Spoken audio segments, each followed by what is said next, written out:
Welcome back to Crime Mysteries Uncovered, where we peel back the layers of the world's most shocking crimes. Today, we're diving into a case that stunned a nation famed for its safety and wealth, a place where 70% of the population are millionaires.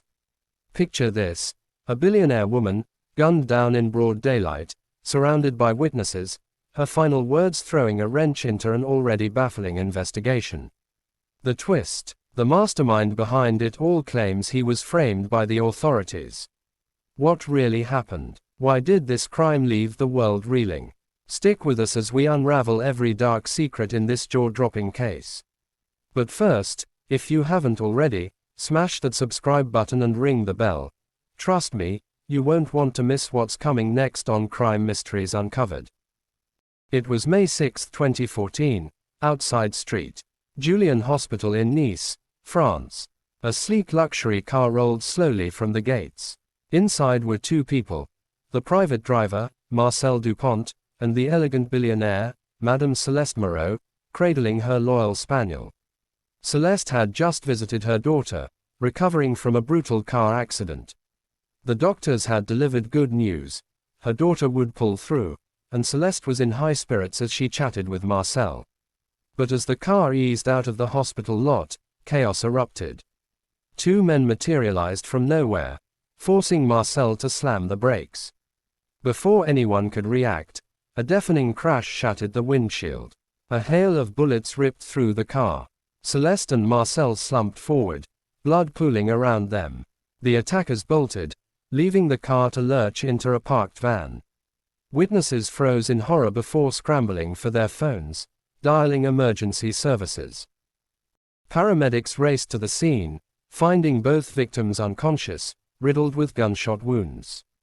They were rushed back into the hospital they'd just left, but the prognosis was grim. Celeste clung to life, her condition critical, while Marcel fought his own battle. Meanwhile, the police launched a full-scale investigation. Witnesses described a frantic, sloppy attack, two men wielding guns, no masks, no hesitation. Early theories pointed to the Italian underworld. Could this be the work of the Sicilian Cosa Nostra or the ruthless 'Ndrangheta from Calabria? After all, Celeste owned prime real estate in Monaco, properties these gangs had long coveted. But the CCTV footage told a different story. The attackers' faces were clear as day. No self-respecting mafia hitmen would be so reckless. And why flee without ensuring the job was done? This wasn't a professional hit. It was something else entirely. 4 days later, tragedy struck again. Marcel succumbed to his injuries. 11 days after that, Celeste's condition took a sudden turn.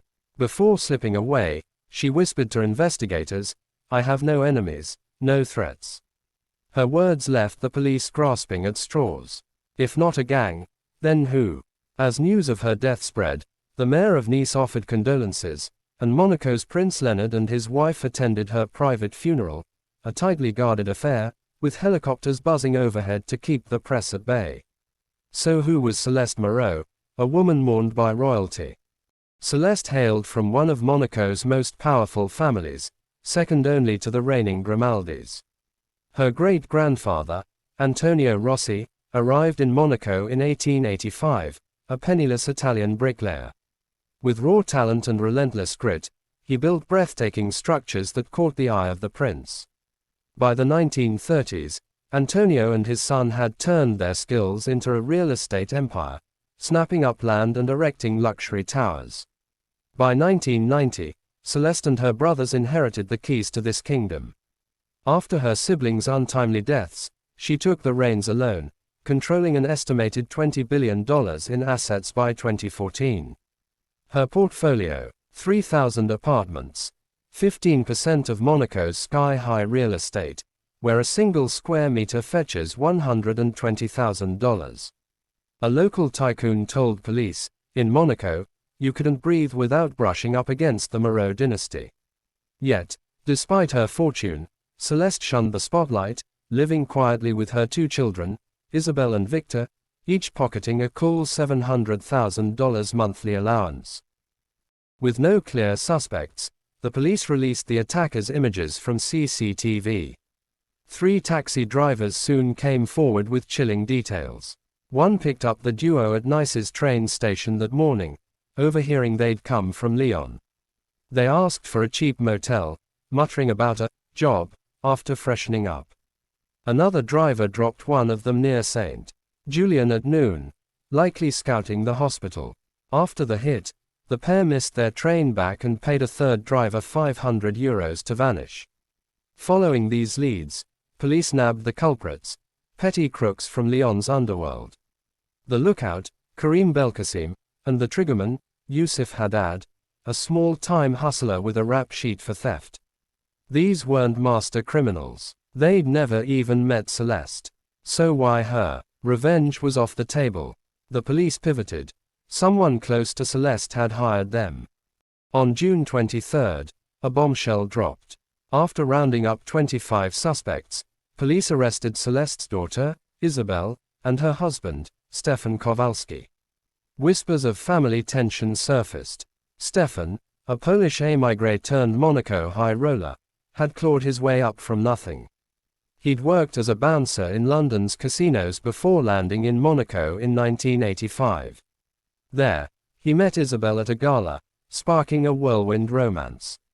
Though Celeste disapproved of his humble roots, she tolerated him, letting him leverage her name to build a flashy empire, hotels, tech startups, even a stint as Poland's honorary consul.